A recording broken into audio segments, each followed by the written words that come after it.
El lugar común de la filosofía moral y de la lírica que con más insistencia aparece es el de cómo se va el tiempo, de cómo se hunden los años en la eternidad de lo pasado. Todos los hombres descubren a cierta edad que se van haciendo viejos, así como descubrimos todos cada año, o portento de observación, que empiezan a alargarse los días al entrar en una estación de él y que al entrar en la opuesta 6 meses después empiezan a acortarse. Esto de cómo se va el tiempo sin remedio y de cómo en su andar lo deforma y transforma todo, es meditación para todos los días del año. Pero parece que los hombres hemos consagrado a ella en especial el último de él y el primero del año siguiente. O cómo se viene el tiempo, y se viene como se va sin sentirlo. Y basta de perogrulladas. ¿Somos los mismos de hace 2, 8, 20 años? Venga el cuento. Juan y Juana se casaron después de largo noviazgo que les permitió conocerse, y más bien que conocerse, hacerse el uno al otro. Conocerse no, porque dos novios, lo que no se conocen en 8 días no se conocen tampoco en 8 años, y el tiempo no hace sino echarle sobre los ojos un velo, el denso velo del cariño, para que no se descubran mutuamente los defectos o, más bien, se los conviertan a los encantados ojos en virtudes. Juan y Juana se casaron después de un largo noviazgo y fue como continuación de este su matrimonio. La pasión se les quemó como mirra en los transportes de la luna de miel y les quedó lo que entre las cenizas de la pasión queda, y vale mucho más que ella, la ternura, y la ternura en forma de sentimiento de la convivencia. Siempre tardan los esposos en hacerse dos en una carne, como el Cristo dijo, Marcos 10:8. Mas cuando llegan a esto, coronación de la ternura de convivencia, la carne de la mujer no enciende la carne del hombre, aunque ésta de suyo se encienda. Pero también, si cortan entonces la carne de ella, duélele a él como si la propia carne le cortasen. Y este es el colmo de la convivencia, de vivir dos en uno y de una misma vida. Hasta el amor, el puro amor, acaba casi por desaparecer. Amar a la mujer propia se convierte en amarse a sí mismo, en amor propio, y esto está fuera de precepto, pues si se nos dijo ama a tu prójimo como a ti mismo, es por suponer que cada uno, sin precepto, a sí mismo se ama. Llegaron pronto Juan y Juana a la ternura de convivencia, para la que su largo noviciado al matrimonio los preparara, y a las veces por entre la tibieza de la ternura asomaban llamaradas del calor de la pasión, y así corrían los días. Corrían, y Juan se amohinaba e impacientaba en sí al no observar señales del fruto esperado. ¿Sería él menos hombre que otros hombres a quienes por tan poco hombres tuviera? Y no os sorprenda esta consideración de Juan, porque en su tierra, donde corre sangre semítica, hay un sentimiento demasiado carnal de la virilidad. Y secretamente, sin decírselo el uno al otro, Juan y Juana sentían cada uno cierto recelo hacia el otro, a quien culpaban de la presunta frustración de la esperanza matrimonial. Por fin, un día Juana le dijo algo al oído a Juan, aunque estaban solos y muy lejos de toda otra persona. Pero es que en casos tales se juega el secreteo. Y el abrazo de Juan a Juana fue el más apretado y el más caluroso de cuantos abrazos hasta entonces le había dado. Por fin la convivencia triunfaba hasta en la carne, trayendo a ella una nueva vida. Y vino el primer hijo, la novedad, el milagro. A Juan le parecía casi imposible que aquello salido de su mujer viviese, y más de una noche, al volver a casa, inclinó su oído sobre la cabecita del niño que en su cama dormía para oír si respiraba.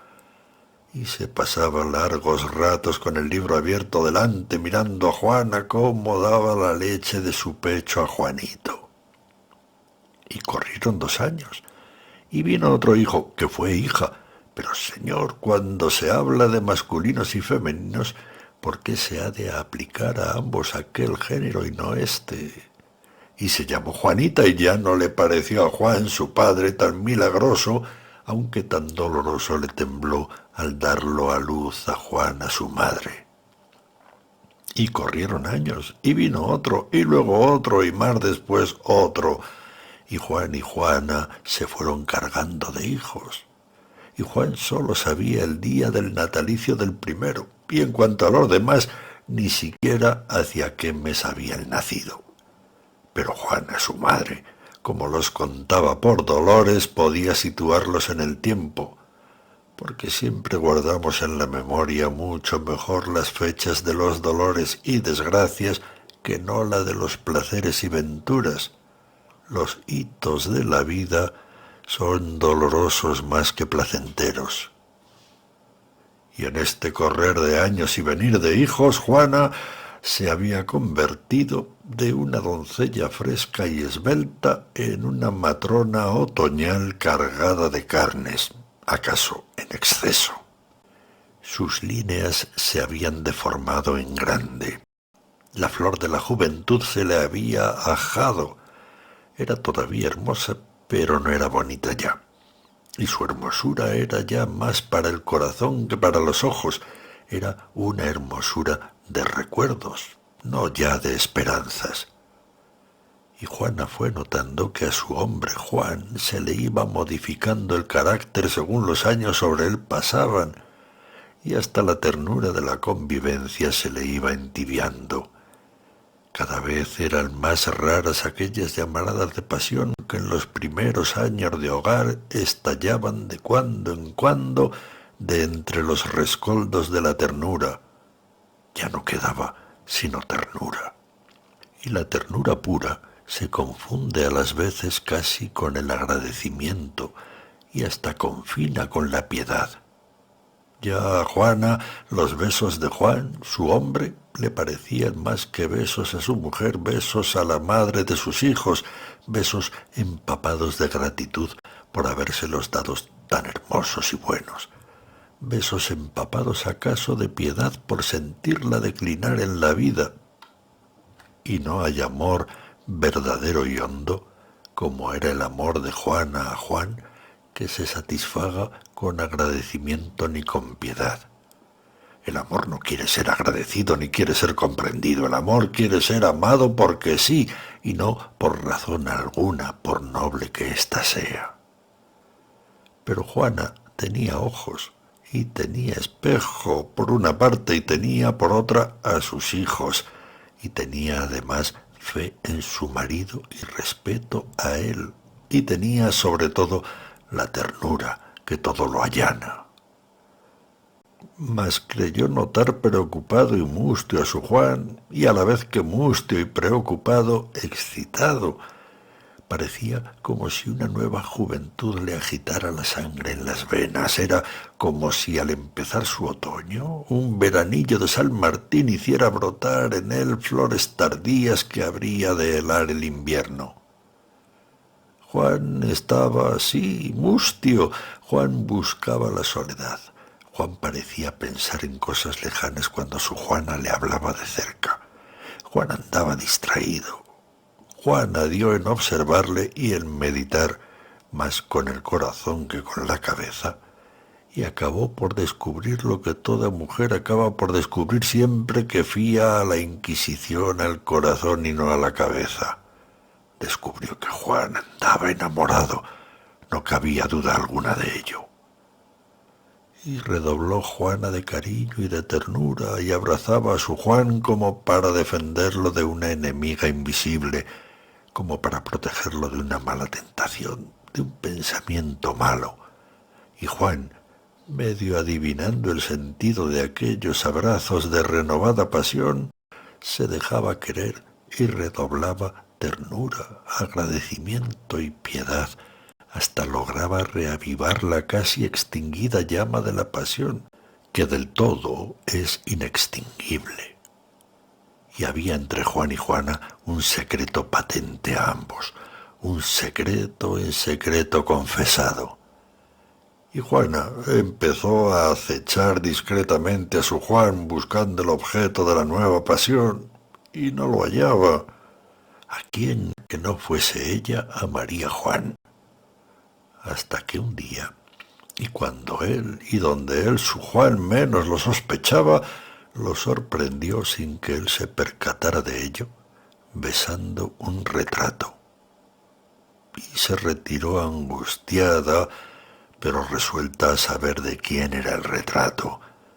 Y fue desde aquel día una labor astuta, callada y paciente, siempre tras el misterioso retrato, guardándose la angustia, redoblando su pasión de abrazos protectores.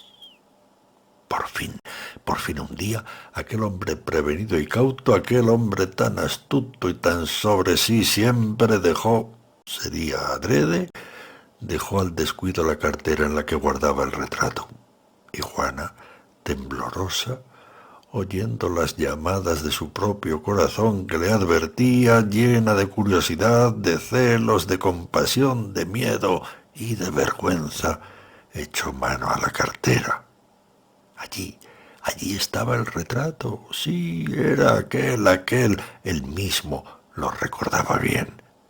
Ella no lo vio sino por el revés cuando su Juan lo besaba apasionado, pero aquel mismo revés, aquel mismo que estaba entonces viendo. Se detuvo un momento, dejó la cartera, fue a la puerta, escuchó un rato y luego la cerró y agarró el retrato. Le dio la vuelta y clavó en él los ojos. Juana quedó atónita, pálida primero y encendida de rubor después. Dos gruesas lágrimas rodaron de sus ojos al retrato y luego las enjugó besándolo. Aquel retrato era un retrato de ella misma, solo que, ¡ay, póstumo! Cuán fugaces corren los años. Era un retrato de ella cuando tenía 23 años, meses antes de casarse. Era un retrato que Juana dio a su Juan cuando eran novios. Y ante el retrato resurgió a sus ojos todo aquel pasado de pasión, cuando Juan no tenía una sola cana y ella era esbelta y fresca como un pimpollo. ¿Sintió Juana celos de sí misma? O mejor, ¿sintió la Juana de los 45 años celos de la Juana de los 23, de su otra Juana? No, sino que sintió compasión de sí misma y con ella ternura, y con la ternura cariño. Y tomó el retrato y se lo guardó en el seno. Cuando Juan se encontró sin el retrato en la cartera, receló algo y se mostró inquieto. Era una noche de invierno, y Juan y Juana, acostados ya los hijos, se encontraban solos junto al fuego del hogar. Juan leía un libro, Juana hacía labor. De pronto Juana dijo a Juan: Oye, Juan, tengo algo que decirte. Di, Juana, lo que quieras. Como los enamorados gustaban de repetirse uno a otro el nombre. Tú, Juan, guardas un secreto. Yo, no. Te digo que sí, Juan. Te digo que no, Juana. Te he sorprendido. Así que no me lo niegues, Juan. Pues si es así, descúbremelo. Entonces Juana sacó el retrato y alargándoselo a Juan le dijo con lágrimas en la voz: Ana, toma y bésalo cuanto quieras, pero no a escondidas. Juan se puso encarnado y apenas repuesto de la emoción de sorpresa tomó el retrato, le echó al fuego y acercándose a Juana y tomándola en sus brazos y sentándola sobre sus rodillas que le temblaban, le dio un largo y apretado beso en la boca, un beso en que de la plenitud de la ternura refloreció la pasión primera, y sintiendo sobre sí el dulce peso de aquella fuente de vida, de donde habían para él brotado, con 9 hijos, más de 20 años de dicha reposada, le dijo: a él no, que es cosa muerta y lo muerto al fuego, a él no, sino a ti, mi Juana, mi vida, a ti que estás viva y me has dado vida, a ti. Y Juana, temblando de amor sobre las rodillas de su Juan, se sintió volver a los 23 años, a los años del retrato que ardía, calentándolos con su fuego. Y la paz de la ternura sosegada volvió a reinar en el hogar de Juan y Juana.